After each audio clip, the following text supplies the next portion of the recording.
발표하셨는가? 반갑소이다. 아, 대관님 잘 지내고 계셨습니까? 그대가 그 훈민정음을 깨우친 거이유? 국민정음만 깨우친 게 아니죠. 대한민국 육법을 다 깨우친 꽉 변호사라고 합니다. 반갑습니다. 아, 반갑네. 야, 소관이 깜짝 놀래기 그지없소이다. 원래 조선에서는 거의보다 천하, 백조를 굉장히 중요시 여겼거든. 거의는 약간 흔한 그런 새였는데 이렇게 배운 걸 보아하니까 소관이 평가를 달리 해야 되겠구려. 뭐 거의를 천시하고 권위를 중시하는 그 마음은 알겠지만 핏줄로 봤을 때 진배 없는 그런 조류들 아니겠습니까? 형태의 차이는 뚜렷하게 보이지 않겠소이까? 잠시 구분 짓는 것뿐이다 이 말이오. 외형의 사소한 차이는 있을 수 있죠. 하지만 사람이나 거위나 결국에 자기 자신을 얼마나 갈고 닦느냐의 그 격의 차이가 있는 거 아니겠습니까? 말 재주를 벌써부터 들어하니까 소관이 굉장히 기대가 되는데 이렇게 사담할 때가 아니었구나. 자기소개 한 번만 해주실 수 있겠소이까? 꽉 변호사라는 유튜브 채널 운영하고 있는 법률을 주제로 한 애니메이션을 표방하고 있지만 실질적으로는 개그 애니메이션을 게재하고 있는 대한민국 변호사 꽉 변호사라고 합니다. 소관이 살다 거의랑 얘기하는 건 처음이어가지고 뭐라고 불러야 될지. 꽉씨 어떠하시오? 변호사 자격을 가지고 있는 사람은 변호사님 하고 부르시거나 꽉 변호사 정도로 부르는 게 일반적이지요. 그러면은 꽉참봉 어떠하오? 혹시 참봉이라는 호칭은 정확히 어떤 사람한테 붙이는 호칭일까요? 나라의 녹봉을 받는 무리들 중에서 시작을 알리는 그런 느낌인 거요. 참봉은 대한민국으로 따지면 부급 공무원 정도의 지위에 해당한다. 뭐 이렇게 얘기가 나오는 모양이네요. 그러오? 내가 잘 몰라서 그랬네. 일반적으로 변호사를 공무원으로 채용하는 경우에는 아무리 못해도 6급 공무원, 5급 공무원 정도로 채용하는 게 일반적이죠. 이거 미안하네. 네. 공화국의 예법을 잘 모르다 보니까 약간 좀 실수를 한 점에 대해서 너무 미안하게 생각하오. 예, 그럴 수 있죠. 실례지만 혹시 대감이라는 호칭은 어떤 사람한테 붙는 호칭일까요? 대감이라는 거는 관리들 중에서 굉장히 높아 존경받아도 마땅할 자리에 있는 자들을 대감이라고 얘기하고 있는 것일세. 즉 당상 중에 가장 높은 위치에 있는 자들이다. 그래서 소관 같은 경우에는 양아치 대감님이라고 부르시면 된단 말이에요. 그럼 소속이 대한제국이라시는 거죠? 그럼 대한제국의 신하 아닌가 누가 봐도. 사실 지금 대한제국이 없잖아요. 그게 뭔 말이요? 지금 여기는 대한민국이지 않습니까? 망국의 신하다. 네. 이런 말을 하고 싶었던 게요. 아니 뭐 사실 퇴직을 하신 분들이라도 퇴임하시던 당시에 제일 높은 지위로 불러드리는 게 예절이니까. 예와 덕을 따르려고 노력을 하는 모습을 보아하니 세밀하게 물어보는 그 재주가 참으로 조광조 같소. 망국의 이들 인용을 해가지고 비유를 했다고 하시니 저야 뭐 현직에 있는 사람이 전직에 있으신 분들이 그런 좋은 말 해주시면 그러겠거니 하고서 따를 뿐이지요. 그렇군요. 정말 감사할 따름입니다. 그러면은 자네를 어떻게 호칭했으면 좋겠습니까? 그런데 또 사실 변호사라는 지위가 엄연히 공직에 있는 상황은 아니기 때문에 조선이나 대한제국에서도 과거에 붙었지만 엄밀히는 공직에서 욕을 받고 있지는 않은 그런 사람들 칭하는 단어들이 있지 않습니까? 있네. 생원 어따오? 진사랑 생원이 있는데 꽉 진사는 너무 고리타분한 느낌이 있지 않겠소이까? 생원이랑 진사는 어떻게 구별이 될까요? 선배의 마음으로서 이렇게 권하였는데 이걸 꼬치꼬치 캐묻는다는 것 자체가 소관에 대한 신뢰가 부족한 건지. 귀하신 선배님이 모처럼 오셨는데 이럴 때 묻지 않으면 그게 또 예의가 아니지요. 자네를 보니까 저 초롱한 눈과 자기 주장이 뚜렷한 저 입술, 진사로 하는 건 어떠하신가? 꽉진사라고 호칭해 주시면 감사드릴 것 같습니다. 각자 궁금한 부분을 준비해 오자 이렇게 약속을 했거든. 손님으로 왔으니까 이 소관이 먼저 질문을 받도록 하겠네. 배려 감사합니다. 저희 집안에서도 명절 때 제사를 많이 지내는 편인데 사실 현대에 와서는 벼슬을 할 길이 없지 않습니까? 변호사로서 대한민국의 인정을 받았는데 현고 학생 대신에 현고 변호사 부군 신이라고 적어도 되는 것인가? 그거를 우리가 뭐라고 얘기하냐? 지방이라고 얘기해. 형고 학생의 학생 위치에 적어야 되는 건 관직, 봉작, 시호를 기재하고. 근데 문제가 뭐냐? 서비스가 종료됐어요. 지금 사용하는 학생은 관직이 없는 사람을 통들어서 얘기하는 거야. 그리고 변호사가 관직인지를 이제 봐야 하고, 변호사와 비슷한 게 뭘까라고 대한제국으로 넘어가면은 소관이 넘어왔던 1901년까지는 존재하지 않았습니다. 대한민국 서버에서는 삐빅 변호사입니다가 뜨지만 대한제국 서버에 들어가면 삐빅 백수입니다가 뜨는 거예요. 신직업이어서 입력이 안 되고. 이해했는가? 학생이나 변호사나 상관없다. 근데 변호사는 관직이 아니기 때문에 굳이 바꿔 적을 필요는 없다. 정말 도움이 많이 됐습니다. 빛나는 문을 통해서 시간 이동을 했다 보니까 갑작스럽게 실종된 거잖아. 그것도 엄청 길게 말이야. 지금까지 나는 살아있는 취급이 되는 건가? 나 향아치는 부활 선언을 받을 수 있을까? 일단 우리나라에 부활 신고라는 제도가 있어요. 사람이 살아있는데도 죽은 것처럼 취급하는 게 실종 선고를 받고 생사가 5년간 분명하지 아니할 때 그 사람이 사망한 거랑 같은 효과를 내는데 세상 일이 모르는 거라 그 사람이 다시 뿅 나타날 수도 있는 거 아니겠습니까? 그렇지. 그럼 그 사람들 다시 살려줘야죠. 그럴 때 사용하는 제도가 바로 부활 제도입니다. 동사무소에 가시면 부활 신고를 하실 수가 있어요. 오. 근데 이제 말씀드렸다시피 실종이란 게 그 사람이 없어졌다고 자동으로 되는 게 아니라 실종 선고가 돼야 그 사람이 살아있는데 죽은 것처럼 취급이 되기 때문에 사실 황대감님에 대해서 실종 선고를 했던 기록은 없는 상태인 거죠. 아직 몰라. 딱 봐서 나올 수도 있는 거 아니야? 모르신다는 것은 아마 주변 사람들도 모르고 있을 가능성이 높거든요. 오, 알겠네. 물론 우리나라가 가지고 있는 생각보다 오래된 기록들이 많이 있어요. 일제시대에 쓰여졌던 부동산 현대에 오신 지 오래됐으니까 뭐 들어는 보시지 않았습니까? 실종 선고가 됐으면 부활을 하실 수는 있다. 하지만 실종 선고가 안 돼 있을 가능성이 높다. 일단 주민등록부터 하셔야겠다. 주민등록이 호패 아니요? 토가 가지고 있어. 갱신해주게. 사실 대한민국은 엄밀히 말하면 대한제국과 다른 나라예요. 아니야! 아니야, 내 놈이 네. 뭘 하느냐! 그렇게 소리치셔도 달라지는 건 없습니다.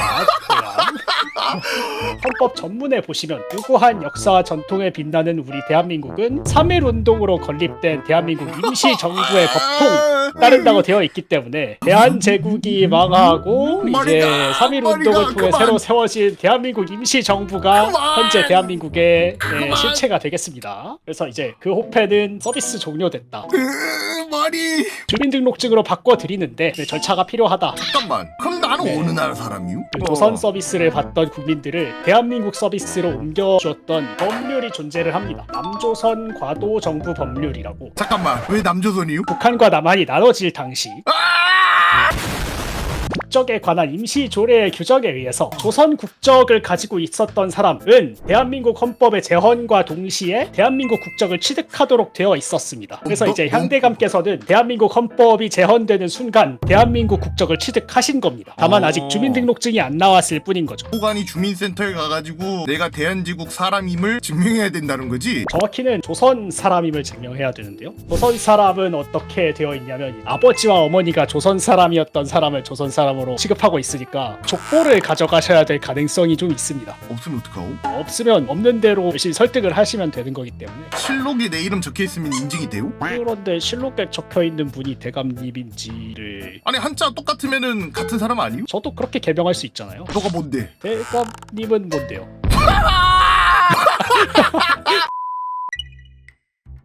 사약이라는 형벌은 없다라는 역사향을 올려주셨더라고요. 근데 대명률에 따른 5가지 형벌을 소개를 해주셨는데 벌금형이 없더라고요. 사극 같은 걸 보면은 저놈의 재산을 모두 몰수해라 막 이런 거 하면서 벌금형이나 다름없는 것들을 휘두를 때가 있는데 대명률에는 적혀있지 않지만 다른 곳에 있었던 건지. 그거 되게 재미난 질문이구려. 조선시대 때 전통형법에 대해서 얘기를 하자면 태장도유사라고 해서 태형, 장형, 도형, 유형, 사형이 있네. 그럼 나머지는 없나 이럴 텐데 나머지 것들도 있기는 하오. 다만 얘기를 안 하는 이유가 골조가 이거라는 거지. 정확하게 말하자면 조선시대 때 벌금형은 없어. 없는데 대신 뭐가 있냐, 바로 멤버십 가입이 있다. 이게 벌금형과 비슷한 진행이 되게 되는데 이걸 뭐라 그러냐, 속이라고 얘기해요. 벌금을 통해서 형벌을 줄일 수가 있다. 사형도 그럼 돈 내면 뺄 수 있나? 이론상으로는 가능한 가격대긴 하거든. 계산을 해봤을 때는 목면포라고 하는 거 62필 이 정도 내면은 사형을 피할 수 있는 가격이긴 한데 중요한 건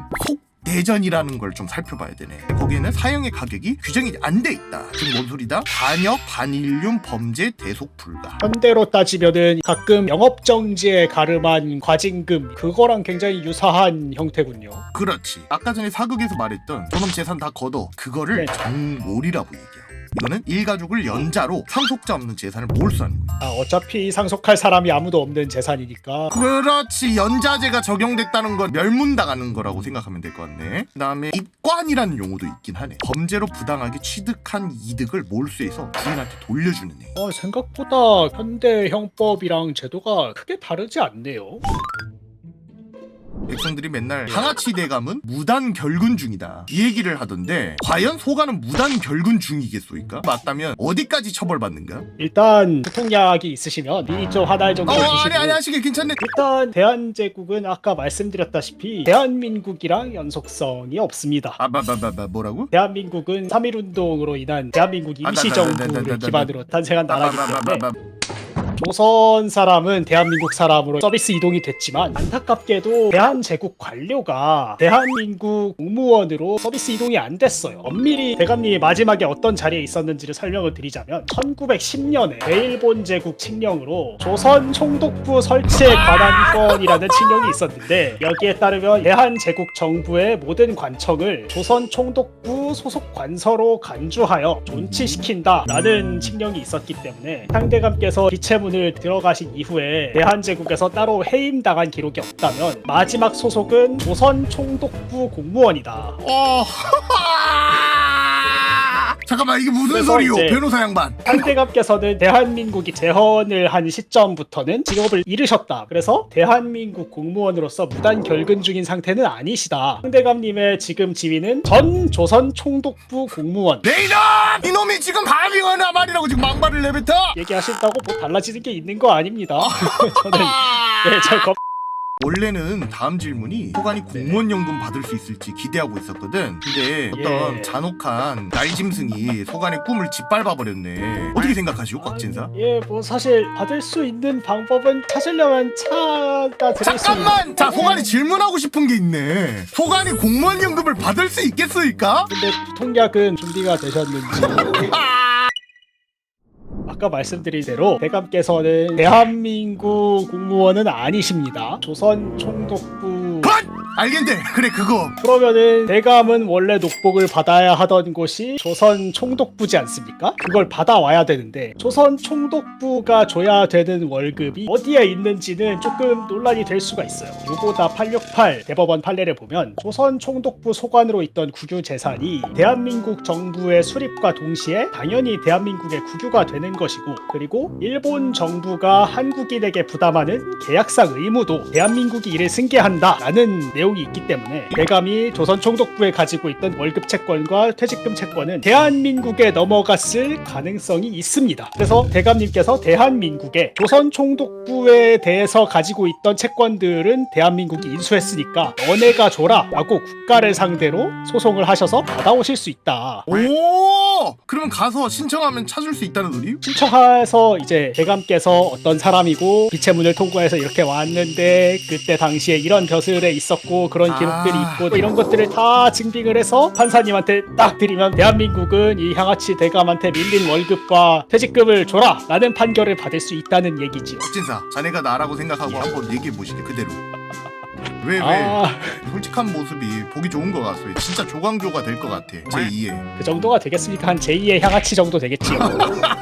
곽진사 오래 사시게. 거의는 오래 삽니다. 연금은 포기하고 어딘가 소관이 사용했던 물건들이 박물관에 전시가 될 가능성도 있는 거 아니겠는가? 그렇지요. 그럼 박물관에 전시된 내 물건을 혹시 가져갈 수 있겠소이까? 아까 말씀드린 것처럼 증명이 어려울 뿐이지 법리적으로는 충분히 할 수 있을 가능성이 있죠. 사실 이 부분은 물건을 어떻게 가져갔느냐에 따라서 물건을 가져올지랑 물건 상당액을 가져올지는 조금 달라지긴 합니다. 그게 뭔 말이요? 대감님의 물건이 박물관에 갔다면 발굴이 됐을 가능성이 높단 말입니다. 발굴된 유물들이 거래가 됐다면 물건을 산 사람은 당연히 대감님은 돌아가셨고 그게 왜 그리고 네 물건이야? 그 물건은 주인이 없는 물건이라고 생각을 하고 샀을 것 아니겠습니까? 그렇게 나오. 그렇게 모르고 산 사람들은 자기 돈 주고 샀는데 홀랑 가져가 버리면 돈만 잃어버리고 물건은 없는 그런 상황이 되지 않겠습니까? 그래서 그런 사람들을 위해 선의취득이라는 제도가 있습니다. 모르고 산 물건은 내 거다 라는 법리가 있는데, 일단 우리나라를 비롯한 대륙법계에서만 통용되는 법리고 영국이나 미국 이런 데서는 통하지가 않습니다. 남의 물건을 팔았으면 마땅히 돌려줘야지 라는 법리들이 지배를 하고 있기 때문에, 그래서 실제로 지금 박물관에 전시되어 있는 것 중에 대한제국 어보가 있는데 그 어보를 가져온 사람이 자기는 미국에서 이거를 경매로 샀는데 이게 대한제국 어보인 줄 모르고 샀다. 대한민국 박물관에 넣어두고 내가 꺼내가지 못하는 거 억울하다. 내놔라. 라고 청구를 했던 적이 있습니다. 하지만 미국에는 선의취득이 없으니까 이 어보는 대한민국 거다. 라는 이유로 이제 박물관에서 반환을 못 받은 판례가 있습니다. 그래서 대감의 물건이 마지막에 산 사람이 만약에 미국에서 산 거라면 그 물건은 여전히 대감의 소유물로 취급돼서 그대로 뺏어오실 수 있는 권리가 있다. 근데 만약에 그 사람이 마지막으로 산 곳이 한국이면 안타깝게도 박물관 겁니다. 하지만 그럼에도 불구하고 대감님께서는 처음 대감님 집에서 무단으로 꺼내온 사람, 그 사람은 도둑놈이지 않습니까? 그 사람한테 이제 네가 도둑질을 해서 박물관 거가 돼버렸으니까 네가 저 물건 값을 물어내라 라는 손해배상이 가능합니다. 혹시 빛의 문을 통과하기 전에는 처자식이 있는 상태셨습니까? 없는데? 그 시대는 좀 일찍 결혼하는 시대가 아니었죠. 나 일하기 바빴어. 예. 결혼했는가? 저는 아내가 있지요. 잘하게. 근데 같이 해보신 것처럼 말씀을 하셔서 그럼 내가 얘기하면 안 돼요? 아닙니다. 오늘 양반은 양반? 이제 인정을 하실 때도 됐습니다. 알겠네. 오늘 하면서 느낀 점, 꽉진사가 굉장히 용맹하고 말에 꾸밈이 없고 올바르다. 혹시 성이 조실까? 세조자라는 의미시죠? 그런 의미일세. 그러면 오늘은 여기서 마무리하도록 하겠소. 감사드리요. 감사합니다. 단물 다 빨았으니 꺼지시게.